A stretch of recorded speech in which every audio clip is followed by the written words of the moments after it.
ಮುಟ್ಟಿನ ಗುಟ್ಟನ್ನು ಹೇಳುವೆ ಕೇಳಿದು ದೇವರ ವರವಮ್ಮ. ತಿಂಗಳಿಗೊಮ್ಮೆ ಬರುವ ಮುಟ್ಟು ಹುಟ್ಟಿಗೆ ಕಾರಣ, ಇದು ಋತುಚಕ್ರದ ಮರ್ಮ. ಋತುಸ್ರಾವದಲ್ಲಿ ಬಳಸಬೇಕು ಶುಚಿಯಾದ ಬಟ್ಟೆಯನ, ಸ್ಯಾನಿಟರಿ ಪ್ಯಾಡು ಮುಟ್ಟಿನ ಕಪ್ಪು ಬಳಸಲೇಬೇಕಮ್ಮ.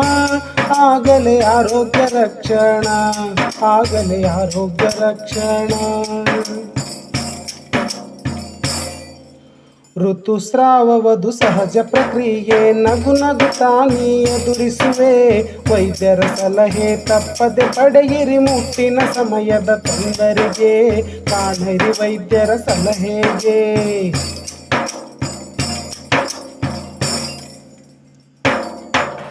ಮುಟ್ಟಾದವರನ್ನು ಮುಟ್ಟದಿರುವುದು, ಗುಡಿಯಲ್ಲಿ ಪ್ರವೇಶ ತಡೆಯುವುದು. ಮುಟ್ಟು ನಿಲ್ಲಲು ಹುಟ್ಟುವ ದೇಹಕ್ಕೆ ಯಾಕೆ ಬೇಕು ಈ ನಡವಳಿಕೆ? ಬೇಡ ಬೇಡ ಇದು ದುರ್ನಡತೆ, ಬೇಡವೇ ಬೇಡ ದುರ್ನಡತೆ.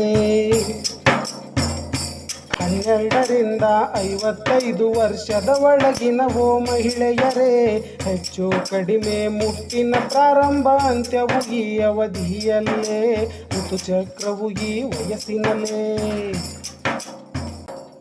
ಆಧ್ಯಾತ್ಮದ ಕಡೆ ಒಲವಿರಲಿ, ಸದ್ವಿಚಾರ ಸವಿನುಡಿ ತುಂಬಿರಲಿ.